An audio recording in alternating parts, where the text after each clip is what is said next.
Really pleased that Tom's agreed to do it today, not least because he's got an exciting new project which he's going to tell us about, and some of his colleagues who are on that new team are joining us from around the world. So when he's finished his talk, we'll stop sharing screens, and hopefully you can show your cameras and ask questions, and we can have a conversation, and we'll be able to say hello to some of the team, which would be really nice for us in ESI. And we hope that the project is highly successful, but you also stay in touch with us over the next years while the project's taking shape, and share some of the results with us via Tom, or even directly. We might be able to host something around this emerging work in the coming years, because it is a critical area for sustainability science, the intersection of inequality with sustainable behaviour and action. And that's what Tom's going to talk to us about today. So without further ado, I'll hand over to Tom. He'll talk for up to 40 minutes, and then we'll have time for questions and comments. If while he's talking you want to register that you want to ask a question, please put it in the chat, which you'll see the button at the top right. You can just put in a note there and I'll call you as soon as we can when he's finished. So over to Tom. Hi, thanks, Jane. I just saw that I can see the chat as well. I'm going to turn that off, otherwise I think I'll laugh out loud. Some of the comments are quite funny already. Thanks so much, Jane, for inviting me to speak, and for the ESI generally for allowing me to talk about well, this topic of inequality and how it transects with sustainability. The main focus of the talk really is going to be about understanding the role of inequality in shaping environmental sustainability more specifically. But before I start talking about this relationship between inequality and the environment, I think I'll give a bit of a broader overview of this topic of inequality and its broader importance, I think, for some of us that might know less about it. And so giving a state-of-the-art talk is quite daunting at the best of times, especially online, but in a way it's quite fitting to this, because a lot of the research on this hasn't even started yet, actually, and so these are projects that are just about to kick off and start, and I think this is an area that's not really been explored yet, and so I'm going to try and synthesize as much as I can what's been done on the topic up to now, and talk about some future research directions. And I will just see if I can. Here we go. Yeah, and so I should come clean first. I'm not an economist. I've never studied inequality specifically up until very, very recently. I've been mostly interested in the tensions between well-being and the environment, and how actually improving the environment doesn't necessarily lead to improvements in well-being, and vice versa, or maybe even conservation interventions and its tensions with sustainable development. The fact that you don't always get win-win outcomes. But inequality has been a theme that has sort of run through a lot of my research till now, and looking back, especially sort of preparing for this talk, I really realized that inequality has been a running thread throughout a lot of the work that I've done and also come across with. So I'll talk about what inequality is to start off with, why it's important, but also talk about the different types of inequality that there are out there, and I'll sort of gloss over these relatively quickly. There's quite a lot of work on this topic already, but more specifically start to focus on why inequality is important, or why it's important to understand the relationship between inequality and sustainability more generally, and in particular environmental sustainability for this talk. And so in doing so, I'll talk about some of the gaps, the glaring gaps actually in research on inequalities, and maybe some of the reasons as to why that might be the case. And then finally, I'll talk about some future research directions that I've been thinking about with numerous different colleagues, some of which are within the ESI or have been at the ESI. And some of these have been funded, and some of them time and time again not been funded. And I'd love to hear your thoughts as to why that might be, and whether you think I'm just getting overexcited about it, certain areas that probably aren't as important as others. So I'd love to get your feedback on that. So there are many different definitions of inequality, and in preparing for this talk, I made the mistake of looking at inequality definition and lost about a day and didn't come out didn't get any more clarity out of it. But this definition here from Al-Kira in a book on poverty published in 2015 is a decent one to use as a starting point. It says here that inequality is the state of not being equal, especially in status, rights, and opportunities.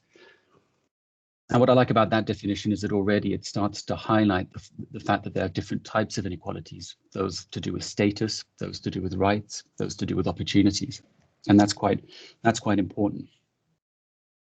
Another way to think about it, which I think the economists, as part of some of the collaborations I've been having as well, would be better at describing and defining than me, is that inequality is about the variance, rather the variance in the distribution of a resource, for example, rather than the actual level of a resource that an individual might hold. So it's about this variance.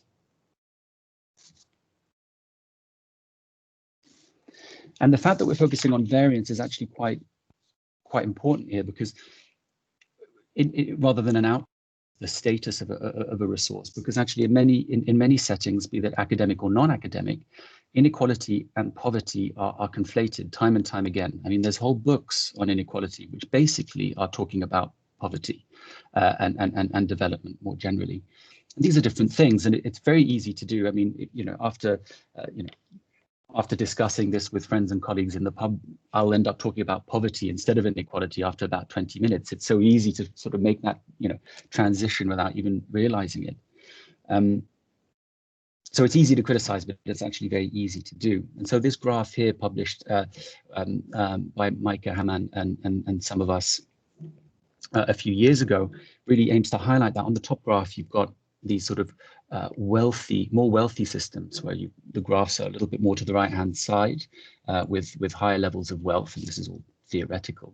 So larger percentage of the population are doing rather well, and on the bottom you've actually got poorer systems. But what's interesting is that actually you could be in a highly unequal system and be wealthy, and a highly unequal system and be wealthy as well. And so these are very different things. So I guess what's important here is that not to, throughout this talk, not to try and remember that inequality and poverty are two different things. And linked to that point is this idea that inequality is not really a normative statement. You're not saying that if something is unequal, it is good or bad necessarily. It's just stating the variance of a system. As soon as you start talking about subjective equality and what people see as equality or not, whether they think it's fair or not, then you start to stray away from inequality or equality and more into this notion of equity. So you can think of equality as evenly distributing a pie, and equity is more thinking about ensuring that people have sufficient pie to meet their needs. So it's a slightly different way of looking at things. As such, I feel that equity and inequity is a more complicated topic, but probably a more important one. And I'm mostly talking about inequality here because I think it's a bit more of a catch-all. And you'll see a little bit later on as to why I think it's important to look at inequality as a more objective as well as subjective concept. So this graph is just there to highlight that gaining equality might be giving people the same size ladder to try and get the resource, in this case apples, but equity would make sure that actually the ladders are more suited to where the individuals are or how tall they are. So another thing to just talk about very briefly is a paper by Melissa Leach, which came out the same year as our paper by Hamann et al. In 2018. And this looked at, someone's just taken control of my PowerPoint. Let me see if I can take it back. Wait 1 second. I'm going to have to re-upload it and try and replace here. Upload a copy.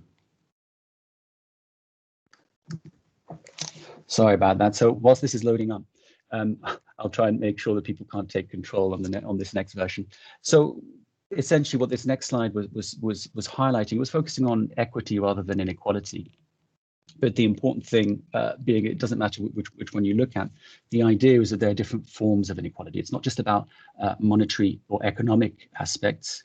Here we go. You should see that now. Someone else is now in control. I'm going to take back. Prevent participants from looking. So hopefully this means that nobody else can take control of the PowerPoint. So this slide, this idea that actually you can have inequality in terms of recognition being acknowledged or made, or if there's high levels of awareness of different groups of people. There's inequality in terms of procedure, whether the process or the management of something was seen as fair or not. And of course, the distributional inequality, which is the one a lot of us will be thinking of, which is whether, you know, the differences in what people have access to or have in the end. And of course, you could have different forms. You could have economic inequality in terms of power, in terms of space, in terms of other social aspects, in terms of education. And you could think of inequalities that happen between people, between countries, within countries, between different generations. Might be fair, you know, we might take more now in terms of a resource, but it might screw things up for the future generation. So there are so many different forms of inequality out there. And the important thing here is to highlight that it's not just economic. Which is rather ironic because most of the slides that I'll be presenting are talking about economic wealth, income inequalities, but that's because that's where most of the data lies and where most of the research has been done. So next, I want to talk a little bit about the idea that inequality is a bit of a hot topic. Actually, it's one that's on the rise and has been over the last 10, 15, 20 years. It's gaining a lot of popularity, from Piketty's Capital in the 21st century to Oxfam reports on the economy for the 99%. And in the middle at the bottom, there's the first book that really brought my attention to this about 10 years ago. Is called The Spirit Level by Wilkinson and Pickett. So there's a lot out there, and a lot of interest on this topic.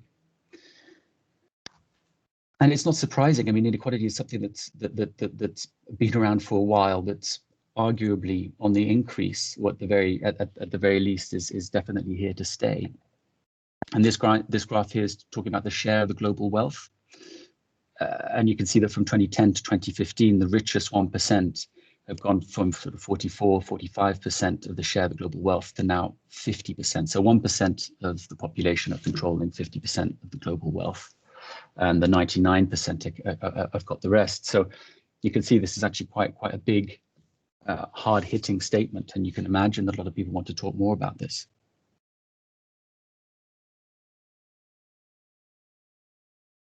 But of course, that was focusing on wealth, and wealth has implied within it, you know, something that you've amassed over generations potentially as well. So it's going to be a little bit starker than if you're looking at global income, which is something that might change from over, you know, more regularly, a bit more of a faster turnover, not necessarily inherited. And you can see here that actually still these similar kind of trends are occurring, where the global top 1% are controlling 20% of the share of global income, or 20% of this income, and the global 50 have about 10%. So still there's these quite significant differences there. And again, on the rise, or relatively staying the same. And so the concern is, well, where are these trajectories going? You know, and of course, there's a lot of work on this as well. And just like different climate change or climate scenarios, we can think of best case and worst case. But even in the best case scenario, in the next 20, 30, 40 years, there's still going to be big differences in inequality. And whilst I don't, you know, I wouldn't say that I've done loads of work in seeing where this is going to go, not that I've done a huge analysis on this, but based on the readings that we've been doing and the discussions we've been having on this topic, it doesn't seem like it's something that's necessarily going to go away. Whilst inequalities between countries might be reducing, those within countries are very often on the increase. And, you know, a lot of articles that are coming out post or during this pandemic, but also with recent climate change impacts, highlights that actually things might get worse rather than better. But as I said, inequality is not necessarily a bad thing. Inequality is something that happens everywhere. You're never going to get complete equality. That's just not the way the world works. And we'll talk a little bit more about that later. Inequality might drive more creative endeavors, might lead to greater aspirations, can have a positive impact as well. So why is it concerning? Well, if I was being lazy, I'd say let's just turn to the SDGs. It's a sustainable development goal in of itself. Number 10 of I don't know how many there are now, but this idea that reducing inequalities is an important in of itself. It quite often gets subsumed within this rhetoric of leave no one behind, which I think is slightly wrong, because you can, if you wanted to reduce inequality, I can think of a few people you might want to leave behind. And equally, leaving no one behind, you might keep the status quo in terms of levels of inequality if everyone goes up in the same way. So I think these things can get a little bit lost and confused at times, but Sustainable Development Goal is now, Sustainable Development Goal 10 is now reducing inequalities is important in itself. But there are other reasons to be concerned, and I'll turn now to this book, The Spirit Level I was telling you about. I think statisticians and economists might start getting a little bit irritated with some of these graphs. So I only showed one slide because the whole book is actually peppered with these. This is just a sort of a rather emotive one of highlighting that as inequalities increase, and this is inequalities of different countries, so each of these dots is a country with a different level of income inequality. As income inequality increases, the number of health and social problems increase. And if you wanted to look within countries, and you've got the US coming up, the same kind of pattern arises. Now, I've got many different slides to show on this from this book, but also from other articles and other publications, but a lot of them are showing the same kind of thing, that as inequality increases either within or between countries, not only health and social problems, but mental health problems, literacy rates, trust levels, obesity, loads of different social objectives or social indicators are less likely to be achieved or fare a lot worse.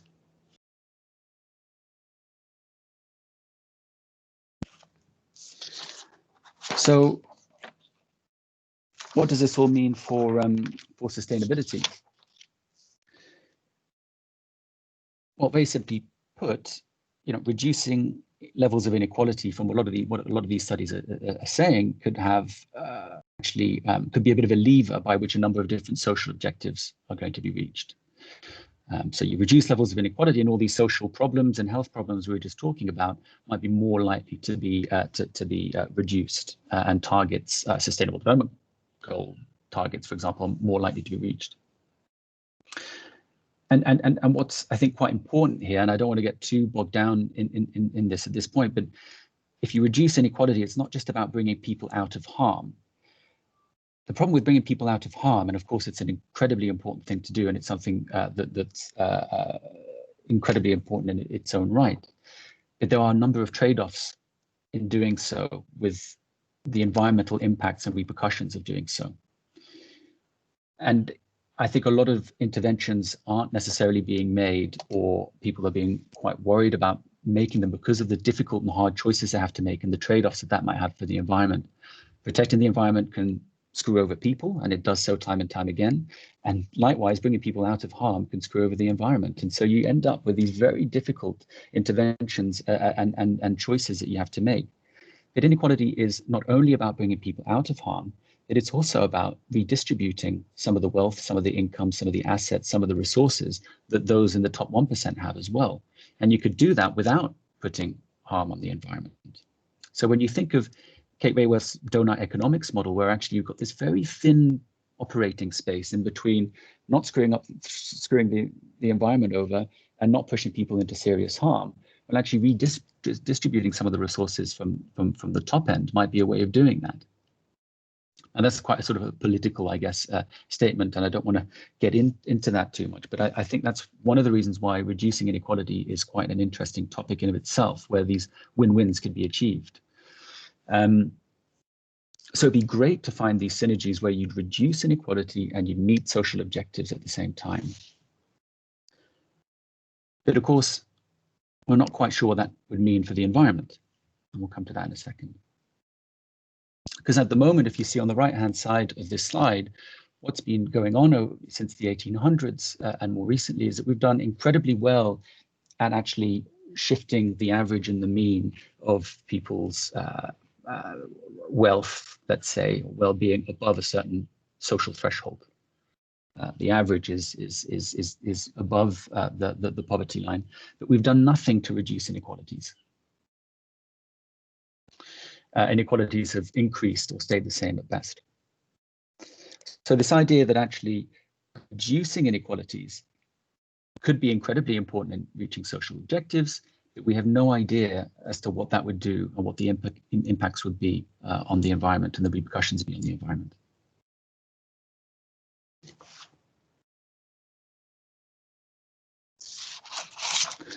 And so this is where in around 2016, I was lucky enough to be part of a young scholar group with the Bayer Institute of Ecological Economics, and most of us are in this picture. And we were, in a sort of typical Swedish model, asked to just basically have some fun and talk about a topic and a concept and spend a week. We had funding for a week for 3 to 4 years to discuss this and see what comes out. And what came out is actually some great collaborations and paper writing and learning on this topic. And we were tasked with actually exactly that, trying to find out what the relationship is between inequality and the environment. And we found actually that there was a huge gap there.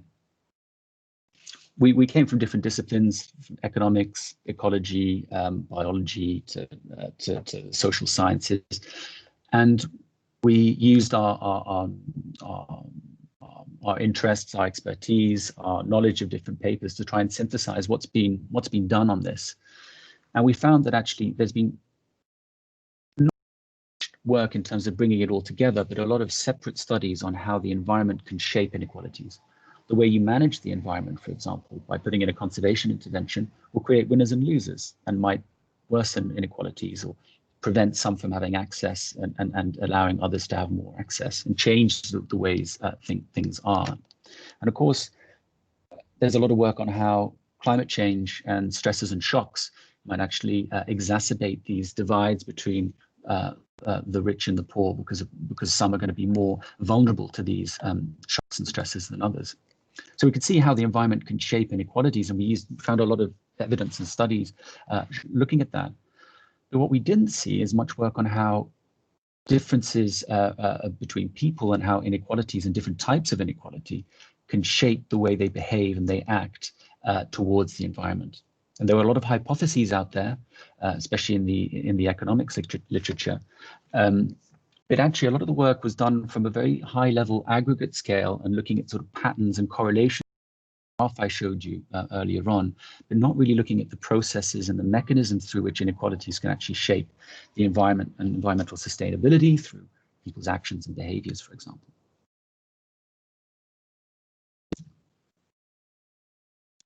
So a good example of that was we were sort of when putting together this figure I just showed in the last slide, we were thinking of different case studies and our experiences and our research and how it fits into that in any shape or form. And work I was doing for my PhD on marine protected areas in the Philippines actually fit quite well as kind of anecdotal evidence as to how inequalities can shape the environment. And this was the idea that in the Philippines there are high levels of biodiversity. Coral reefs are not only incredibly biodiverse, but also incredibly important for people's livelihoods over there. And that likewise fisheries were in decline. And I remember being a bit disheartened, but this idea that marine protected areas could be put in place at the community level and managed by the communities as well, and done so in such a way that they could not only protect the biodiversity, protect the fish within these reserves, but as fish become more plentiful, that they'd spill over and benefit fishers. It would also make it more likely that tourists would come to go scuba diving, for example, and generate more income like that. but of course, at the meantime, protecting the environment and the biodiversity. And it really did seem like it could be a great opportunity for a win-win situation. So I was very excited about this and doing research on that. What was a bit sad to see is that actually many of these community-based marine protected areas failed. And most, in part, arguably, a lot of this was because of a lack of community support. And I spent a lot of the PhD trying to find out why people supported or didn't support these marine protected areas. And some of these marine protected areas were working. They were doing really well. Or at the very least, they weren't causing any harm. They're quite small, locally managed, not taking up too much space. Some of them were effectively protecting biodiversity, and some of them were actually very likely leading to fishery spillover, probably not huge amounts, but a little bit. And people still didn't support it. And it became glaringly obvious throughout those few years of researching that people didn't support it because they deemed it to be unfair. Some people, despite the fact that the marine protected area was a good thing in the area in terms of the environment and overall in terms of social benefits, they didn't like the fact that some people were getting 90% of the benefits through tourism, for example, whilst the fishers would just catch a slightly larger fish from time to time. They didn't seem fair, and actually efforts then were put in place to sabotage the marine protected area. So this idea that either the costs or the benefits were deemed unfair or unequally allocated led to the failure of this conservation intervention. So it seems that more should be done really to not just focus on how better to design a marine protected area, but to understand what are the mechanisms really driving these actions through these perceived inequalities. And is this something that happens across different systems and across different scales? And is it something that's sort of pervasive more generally when you're thinking about inequality and the environment and its sustainability? This is just to say that the idea made perfect sense, that you derive benefits, people support it, they comply with the rules, and the benefits continue to accrue, and you lead into this nice win-win situation. Whereas, of course, if inequalities are perceived and there's a rupture there at any point, well, then the whole system actually ends up collapsing. Anyway, that was just one example. We came up with a few more of how inequalities could shape the environment, but they're sort of anecdotal evidence. It's not really testing this relationship and exploring it further. And so after spending these 3 or 4 years as a group talking about this relationship between the environment and inequalities, we realized there were 3 key challenges that are remaining. The first is, as I've alluded to quite a few times now, is that there's a significant shortage of research on the impact of inequalities on the environment. And you can see on this graph here that this was just a Google search I did, so it's not a systematic review by any means. But as you can see, over the number of years, the work on inequality in the environment generally has been increasing. But this more solid line underneath about how the inequality shapes the environment, most likely through actions and behaviors of individuals, has not been studied, has not been looked at or alluded to that much. The second challenge is that a lot of the focus has been on wealth or income and not different forms of inequality. And the third challenge is that actually, as I discussed before, a lot of this is focusing on patterns, especially at a very high level, looking at correlations and scatter plots, but not necessarily seeing whether there's a sort of some form of relationship or causation, or trying to understand the mechanisms underpinning this relationship. And it's not surprising, because there are so many different factors at play there about whether the inequality is seen or not, about whether it's perceived as fair or not, about what levels your well-being are at which point, about whether you're cooperating with other people or not, about which country you're in, about your culture, whether inequalities are seen as normal or not, whether you're in a rural setting or an urban setting. There's so many different variables at play that it's very hard to understand and really decipher and distill what is actually going on. So this is where I start going into the future research in the last 10 minutes or so. Some of which has been funded. This next bit that I'll be talking to you about has been funded, whereas the other 2 are a little bit more wacky, and I'm keeping your thoughts on. So generally, one way which we thought we could investigate this link a little bit more closely is through experiments, controlled experiments, where we can actually get rid of a lot of the context. I mean, I know this is sort of a bit of a, I think a lot of social scientists will be groaning at me saying this right now, because obviously the context is incredibly important. But I think just to trying to get a little bit of simplicity here and remove as much of the noise as possible, to just try and see across different scales and across different systems if changes in inequality are shaping environmental sustainability. Very often, if you're dealing with people through their behaviors, their actions, or their aspirations, that would be incredibly interesting to see. And so Caroline Schill, who was also a very young scholar, and me played around with adapting one of these behavioral economic games she's been running to try and see if we could put in inequalities into this game. It's a very interesting experiment, which basically takes 4 players, 4 participants around a table where there's a resource of about 50. You can see the graph there, where if you take too much, regeneration rate is very low. If you take too little, then you don't amass much of a resource that you can't then turn into money for as a form of payment for you participating in the game. So it's a little bit like Kate Raworth's donut economics we were talking about. There's this tension between, getting some money from the game and collapsing the system for the other players and even for yourself in the short term. So players have to be very careful as how much of a resource they take out. And so they've been doing loads of exciting work with ecological tipping points and finding some really interesting things about cooperation and whether people are allowed to talk to each other or not. And so what we decided to do is try and bring in inequality into this game. So we've got these 4 different players. We've got a resource that has a sort of that mimics maybe a fishery, for example. And what we've done is we've said that in one treatment, each of you have to first of all meet your basic needs. You need at least 1 fish to meet your basic needs, and then if you get anything more than that, then you can convert that into money. If you don't get your 1 fish, then you're in serious harm. And so we played it with players.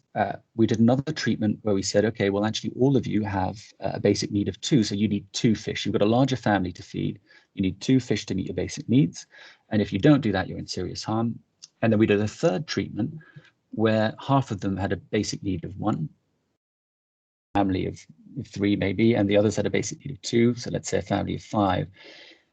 So half of them had to catch 1 fish to meet their basic needs. The other half had to catch 2. And so if you look at the next graph, don't need to worry too much about the numbers, but these are the 3 different treatments. If everyone was only catching what they needed, they weren't even thinking about converting it into money. Those in the first treatment where only 1 fish is needed, there's loads of fish left over at the end of the game, 44, which means it's actually quite an easy game. They've got loads of fish to play with. They can actually have 44 fish to sort of, convert into money if they play the game carefully. Those who have to eat 2 fish for their families to meet their basic needs, actually, it's a very fine line. So like Kate Raworth's donut economics, they've got a very sort of narrow space to operate in where they can meet their needs and they don't screw over the environment. And the inequality treatment in terms of difficulty is, of course, right in between. So if there was no effect on inequality, we'd expect this kind of graph to occur. And this is a pilot study that we did, and we're going to follow up this work with some recent funding. I think we did 10 games for each treatment. So this is only pilot study at this point in time. But what we find is, I think all you really need to think about here is that this is the number of rounds of games. So every round people decide how many fish they're going to take out of the system. So we played it up to about 14 rounds. And this dotted line, 25, is the sustainable line. So that's the best they could do.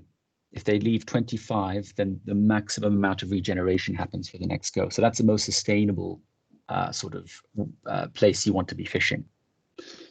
So where basic need is 1, and it's actually quite an easy game, people are very close to that sustainability line. Where the game is more difficult, people are struggling a lot more. Where the situation is unequal, you'd expect it to be in between the 2, but it's actually a lot closer to the easy game, even though it's a lot harder. And so very simply put, what that's highlighting is that in this case, levels of inequality are leading to more sustainable behaviors, which is a bit of a surprise. But why we think that is because people were able to talk to each other and because there was a presence of a social threshold. So where you can see that somebody else is in serious harm, you actually act more environmentally friendly because you know the damage that you're causing. And so obviously that has potential policy ramifications if we did this on a far larger scale. But this is a kind of insight we're hoping to get at a larger level with more different types of treatments to highlight that actually if you perceive an inequality, if you can see the impact that you're having, this might lead to more sustainable behaviors. Again, highlighting the different types of inequality, different extents, and how they interact can influence sustainability or sustainable behaviors in this case. Okay, so this is where I might lose some of you with some more weird slides coming up, but I think it could be potentially quite exciting. Not only to look at inequalities in behavioral economics, but to learn from nature and inequalities that happen in the natural world. So very simply put, you can see in this graph on the right-hand side, this is a paper published by Scheffer et al., that the patterns of inequality in social systems and natural systems are very, very similar. So in panel A, you can see the richest individuals in the world and their differences in terms of wealth. Well, it tapers off very quickly. And the graph, the smaller graph in there, just highlighting that there's a few incredibly rich and loads that aren't doing quite as well, and tapers very, very quickly. If you look in the Amazon rainforest and you look at the abundance of different species of tree, you get the almost identical graph. If you look at the Gini index, these are panels C and D, to look at the inequalities in terms of wealth within countries, that a lot of them have a Gini index of about 0.6, 0.7, 0.8, which if it's 1, it's incredibly unequal. If it's 0, it's fully equal. So a lot of countries are actually really clustered around this pretty unequal system. The same happens if you look at natural communities and you look at the abundance of species within these communities.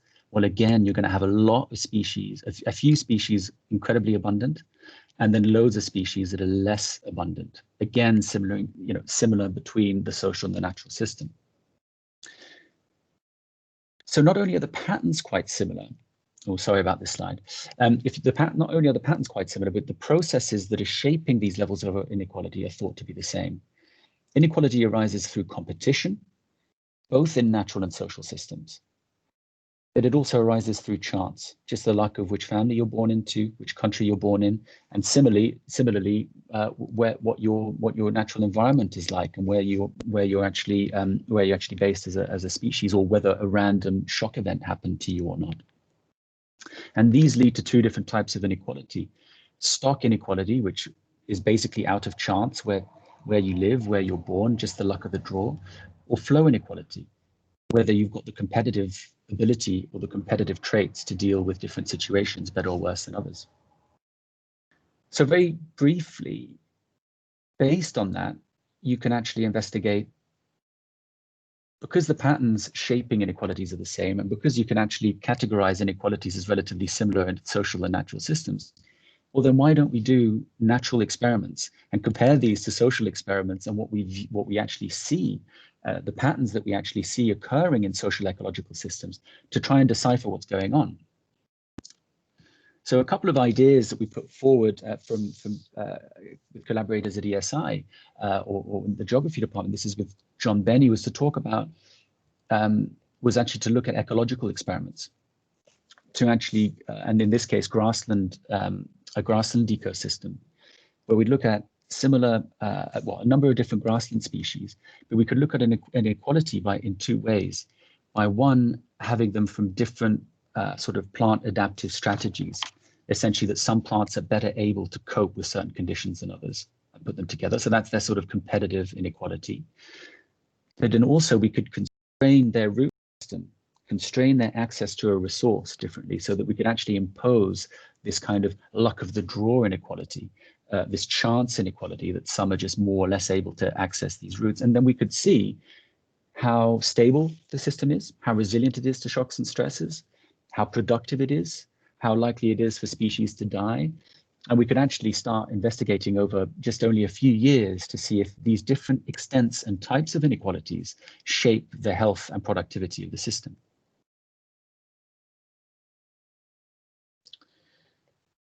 And another one we discussed, and this is with Gab, Yvonne Durocher at the ESI, we could do the same thing with microbes in looking at this in a Petri dish. So some of the work that he's been doing has highlighted that different microbe communities are better able to deal with different temperatures. So already that's a competitive ability. That's this sort of competitive inequality I was talking about earlier on, this flow inequality, this idea that if you subject a certain temperature to a community of a series of communities, some are going to be less able to turn this current condition into resources.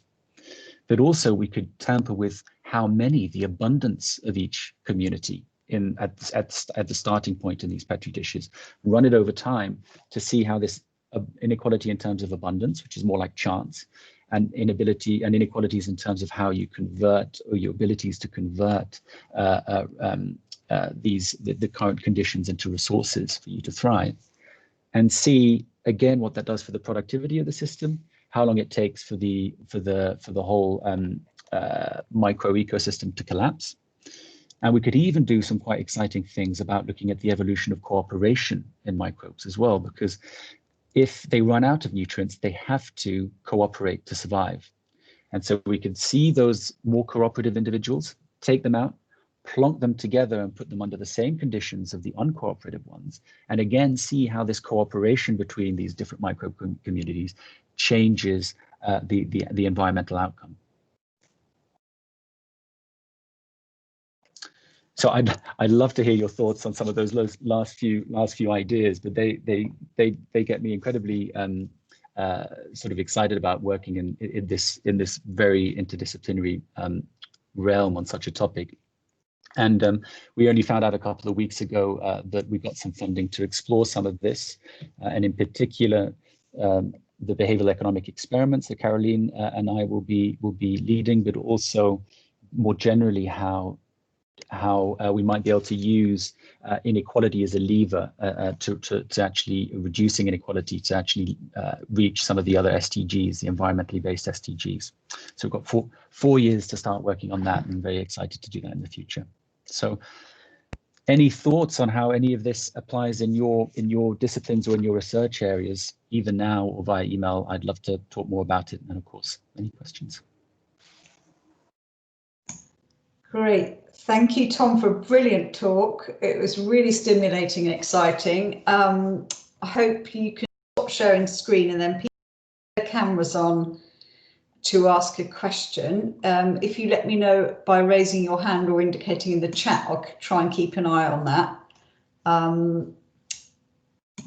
I think I saw a hand just pop up. Kate Lation. If you want to fire away, we've got 15 minutes, so.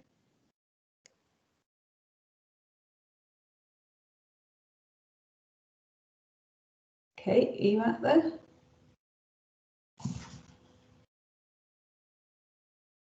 Maybe not.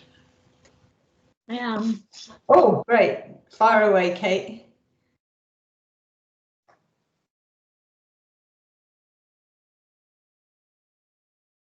We can't hear you. I don't know if your sound is on. I can't see you either, but I can't hear you. Okay, while we're waiting for Kate, Sophie stuck a hand up as well. So Sophie, you there? Hi, can you hear me? Yes, we can. Yeah. I just wanted to say that was a really, really interesting talk, and I was just wondering, I'm currently on the master's course for conservation science and policy, and I had a sort of brief idea of a potential research project kind of related to these sorts of topics, and I was just wondering whether you would be open to taking on any students for research projects like that, or if you have any that are kind of available at the moment.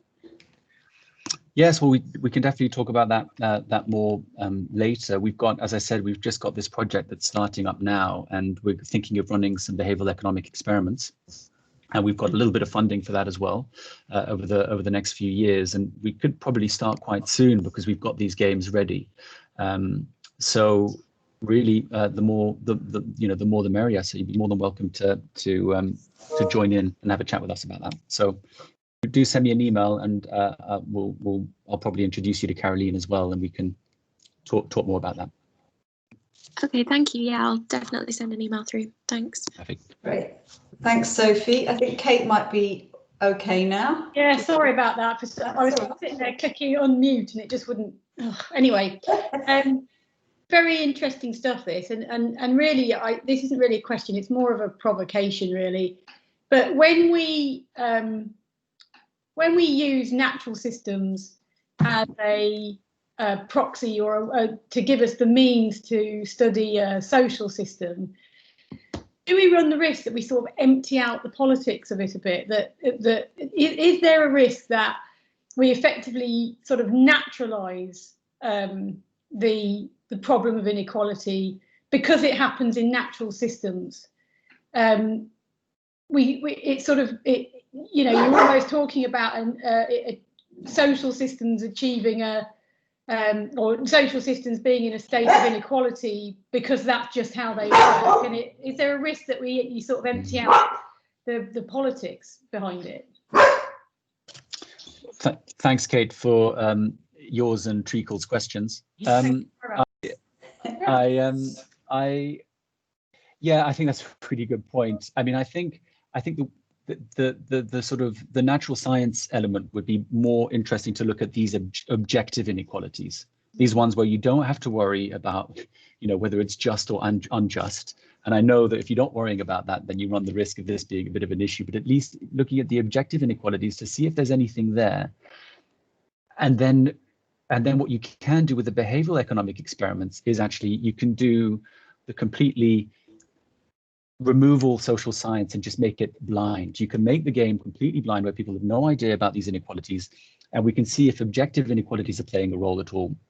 This idea that actually no one knows it's necessarily happening, just fundamentally if the fact that there is an inequality generally tends to change things.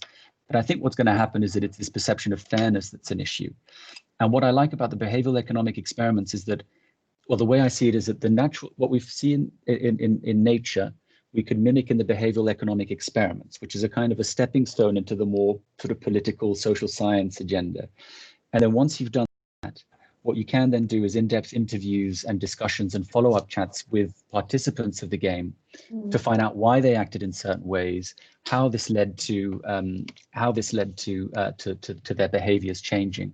And it's only at that point you need to then take that to those working on social justice, those that actually, because there's a lot of work on equity in social systems and inequity in social systems, and I think that's where, and I wouldn't be a good person to talk to on this yet. I don't think that we could then actually talk to them and share what they've been working on for the last 50, 60 years and make sure that we don't make any mistakes with where that goes. I already realized that I nearly fell into a trap saying that, you know, bringing people out of poverty is not a great idea for the environment, which, you know, you obviously have to be very, very careful about what you're saying. And I think that is going to be a big concern throughout this whole process. So I'm glad you brought that up. Thank you. Brilliant. Thank you. I actually have to noodle off, so I'm gonna leg it at this point, but I really enjoyed that. Thanks.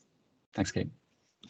Okay, I've got questions from Marcus. Stefanos has also put some interesting comments in the chat, and then Ed Glucksman's also got a question. So I think we should take all three of those questions, actually, then we'll make the most of the time. So if all three of you can ask a question, and then Tom can come back. So Marcus first. Should I go first? So yes. it's also, I don't know, I'm a bit confused by some of the things you showed, but I guess one of the big questions, which I guess the similarities you try to discover, I feel so for example, natural system side, they're based on sort of natural laws, while on the behavioral side they're not, because I mean people are not following natural laws necessarily with their behaviors. And I guess also in a way, on the other side, economics, for example, is a artificial system which is set up by essentially minds of people. And so I wonder if trying to compare sort of patterns and sort of the some things you showed there, if there is a feasible kind of approach even. And then the other question, which is sort of related to that, is I guess from a natural laws point of view, I guess systems, so for example, the species distribution you showed, they are, I mean, I guess they are actually equilibrium states. They're equalities in the bigger picture of an ecosystem, because an ecosystem sort of regulates itself and tries to find equilibrium states where it's energy efficient, or sort of finds the most efficient state for the overall system, not for the species.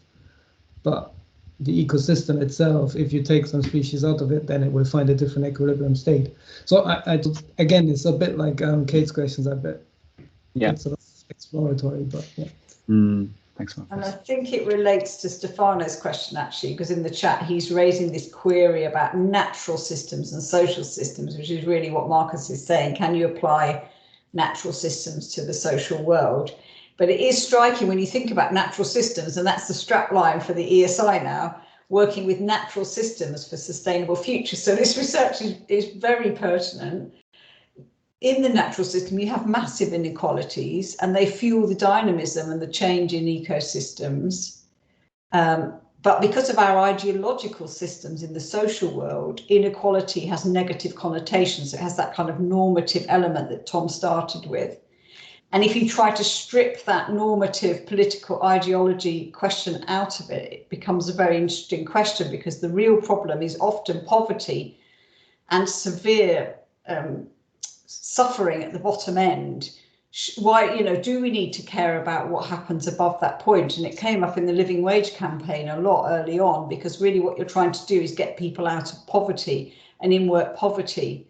And so there's that kind of justice question is really pertinent. Whereas when you get over the threshold into the, other deciles of the population, does it really matter that much? And really what you want to do is make those people poorer if you're going to sustain the planet.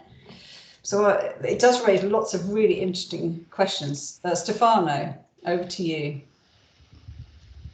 Oh, thank you, Jane. Well, you summarized the point I was making, and well, thanks, Thomas, for the presentation. I just think that perhaps a line of reasoning that we should further develop is the difference between diversity and inequality. So I concur with what you said, Thomas, with the two, the comparison of the natural world with the social world, but you were comparing pears with oranges, to be fair. So like on one hand, you have a very diverse set of species composing a forest, and on the other hand, you have the same species with inequality within the same species, with raised issues of fairness and social justice. It's an entirely different game, in my view. And also, having been an economist before, now I'm moving into different things. I think economists try to mimic from natural scientists the power of treatments for social experiments. And that's what behavioral economics is all about, in my view. Perhaps I'm not fair to behavioral economists, or particularly experimental economists. So doing the reverse would be very interesting, but also basically it's like going back to square one, which would be an interesting pathway in the experimental journey you want to make. So very happy to further discuss. I found it very fascinating. Thank you. Sorry, muting. Ed Glucksman was the final question. Hi, Tom. Thanks for a great talk. Really interesting. Just to shift this slightly away from the economics question for a second, I'm just reminded some of your points today could be really fruitful, actually, for future opportunities, perhaps for funding, perhaps already in existing projects around social license to operate, which is the big sexy topic that CSM deals with on the social and environmental front. I know Penda is on this call, but that's, of course, based around perceived social and environmental impacts of projects on local communities and regions. And of course, what that means is really perceptions of potential future inequality and how it relates to people on the ground. So I think that just reaching an arm across the aisle over to our friends at CSM, there might already be some really interesting work to be done. Thanks, Ed. Thanks, Ed. And nice to have that interdisciplinary breadth there. That's great. Tom, you've got a few minutes to try and answer those 40 questions. I got some great points, and it's interesting. They're all very linked, I think, as well. Kate Leishen's, Marcus's, and Stefano's point are sort of different versions of a broader issue of natural and social systems and whether they work together or not. I guess one of the things that, whilst inequality is a new topic for me, resilience isn't.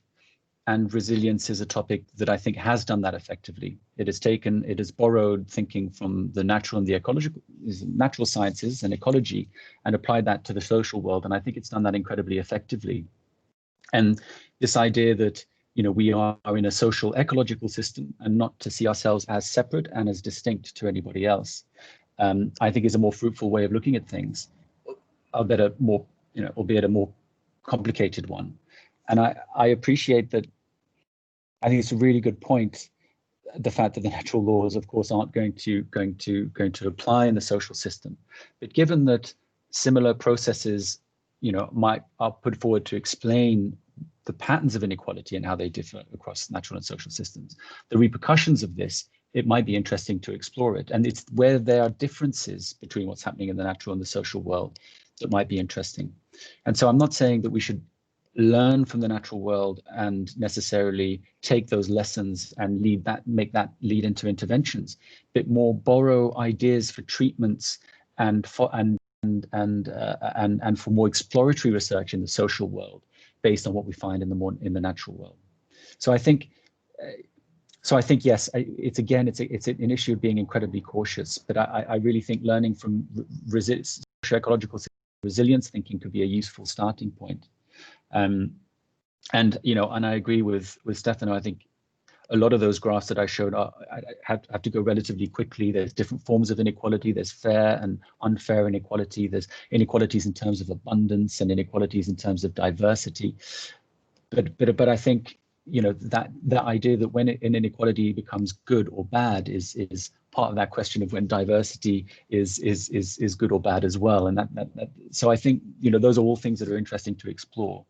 And I think I'll come back to some of those points and chat to you in depth on some of those. I think some of those graphs I might not have explained myself very clearly. A lot of them are about abundance of species, not the diversity of the species, not the number of different species, but more how some are dominating and others aren't. And Marcus, your point on the resilience of, on the fact that they might have got to a sort of equilibrium state.